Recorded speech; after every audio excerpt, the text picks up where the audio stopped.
Protect your online privacy today at expressvpn.com/inside. Hey everybody, and welcome back to Inside Gaming Daily for Tuesday. Why don't we stick a fork in a mixer? Cause it's done. Actually, you should never stick a fork in a mixer. You'll just end up ruining the blades. Just a little appliance humor to kick off your Tuesday. Stick around for the LG Fridge Hour tomorrow.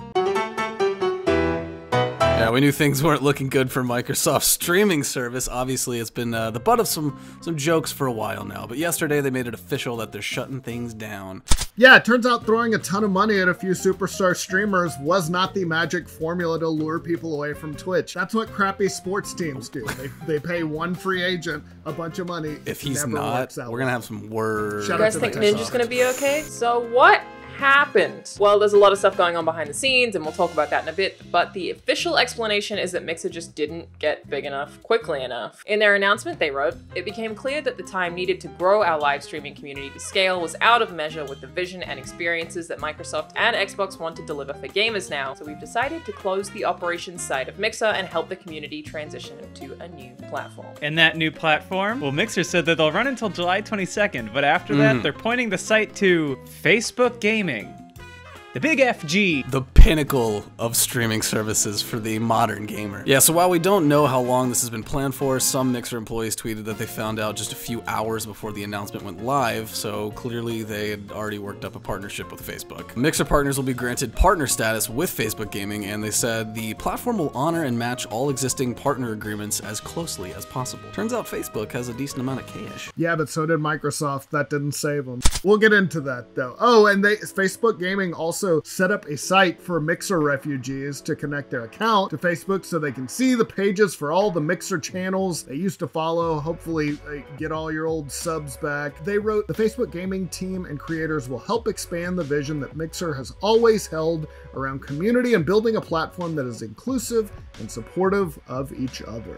Really trying to sell us on Facebook. Your new family's gonna be great. Oh, maybe they can talk to my old family about how Americans' rights are being taken away before our very eyes. All on one platform.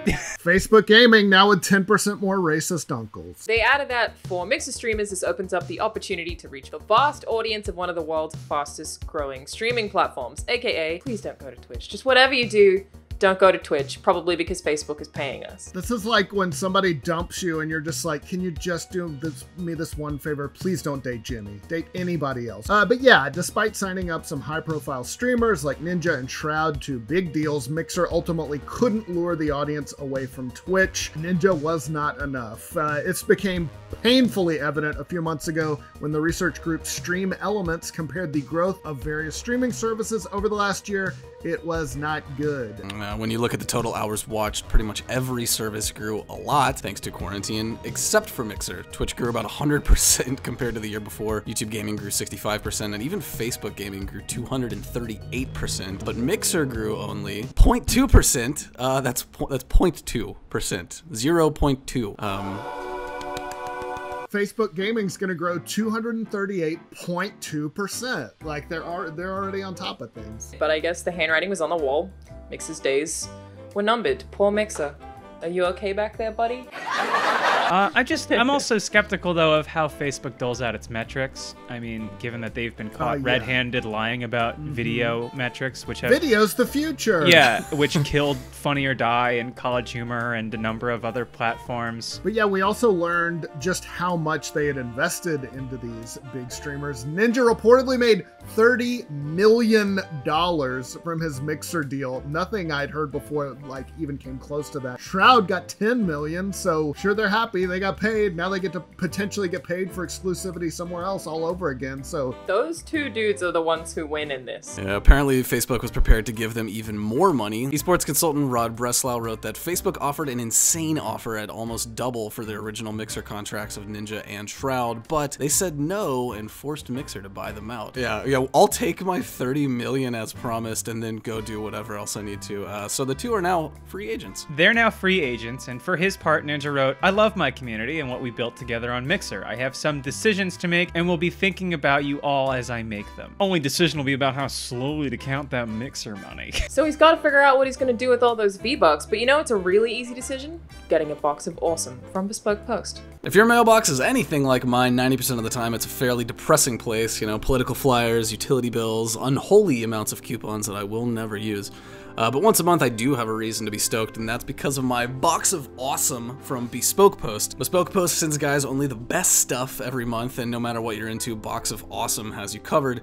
From style and grooming goods to barware, cooking tools, and outdoor gear, Box of Awesome has carefully built collections for every part of your life. How you gonna have a man cave without Box of Awesome there to help zhuzh it up a bit, you know? Personally, I think the Over Easy box is one of the coolest ones. It comes with a cast iron skillet, a leather pot holder, a Bloody Mary mix, and a white Sonora pancake mix, you know, really just for making sure those mornings on the trail are as good as they can be. To get started, take the quiz at boxofawesome.com. Your answers will help pick the right Box of Awesome for you. They release new boxes every month across a ton of different categories. It's free to sign up, and you can skip a month or cancel at any time. Each box costs only $45, but it has over $70 worth of gear inside. So get 20% off your first monthly box when you sign up at boxofawesome.com and enter the code INSIDE at checkout. That's boxofawesome.com. Code INSIDE for 20% off your first box. Get 20% off your first monthly box when you sign up at boxofawesome.com and enter the code INSIDE at checkout. All right, so Ninja and Shroud, they're fine, but it was not a happy ending for the have-nots of Mixer, aka all of the other streamers not signed to multi-million-dollar deals. After the announcement, it was really sad. There were all these images of like crying streamers who apparently had no idea this was coming. Yeah, it was really terrible to see. One of the Mixer partners, Ellera May, wrote, "For anyone asking why I'm so upset, I suffer from severe depression and anxiety and built my community about supporting each other and lifting each other up. We're going to stick together no matter what, but the hard work was a waste to Mixer." This is really sad for those people who worked really hard to build a community that is now completely gone. This sucks. All in all, Mixer had a pretty short life. It launched in 2016 as Beam and was acquired by Microsoft later that year. Microsoft then renamed it as Mixer in 2017. And some Mixer employees were also pretty sad about the whole situation. Yeah, Microsoft engineer Brenna Duffett tweeted, "I'm sorry we couldn't do better. I'm sorry we failed." Just before the announcement of Mixer's closure, Millen Lee, apologies if we've messed up the pronunciation, I've only read it, a former community acquisition manager there, posted about their experience working at Mixer, and it did not sound great. Lee said one manager described the Mixer partners as slaves. So when Lee raised an objection to this very problematic analogy, they said nothing was done. Lee wrote that they were one of the only black people working at Mixer during their time there, saying, "I was beyond happy and anxious to have the ability to finally work in the gaming industry. The flip side to all of this is crazy. This experience was the worst I've ever had professionally, and it's all due to racism." Yeah, like according to his like account too, like he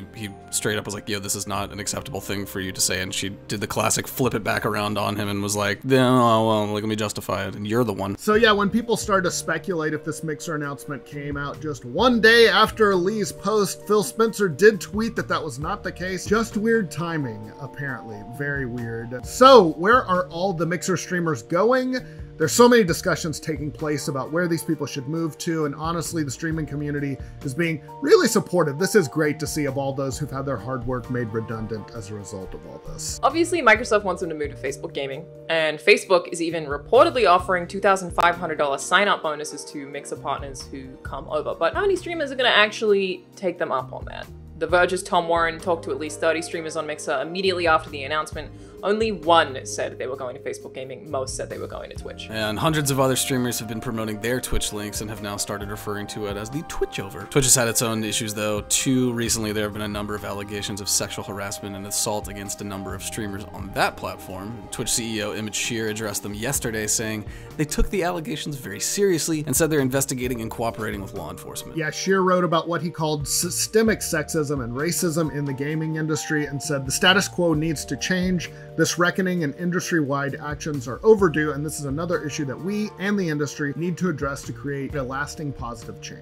It's just a bummer of a situation, pretty much. People are going to lose their jobs. Streamers are going to get separated from at least a part of their audience that they worked really hard to build up. And it's also just another reminder that sometimes giant tech companies like Microsoft are more than willing to pull the plug on something that's not working, despite how much time or energy you may have invested into that thing. On one hand, having a big partner with a lot of resources is encouraging, and Mixer did have some things going for it, like being the only platform with FTL streaming, like legit sub-second video latency. It was awesome, and it was like the best tech around, so to see it possibly go away. But those big partners also won't think twice about moving on because they can absorb the financial hit. It's just another cold reality of the world, you know? The big fish move on while the little fish are left to fend for themselves. Just lucky Finn swimming in circles. Hey everybody, and welcome back to Inside Gaming Daily. For Thursday, it's time to talk about streaming, and it's when you want to watch a video game, not play one.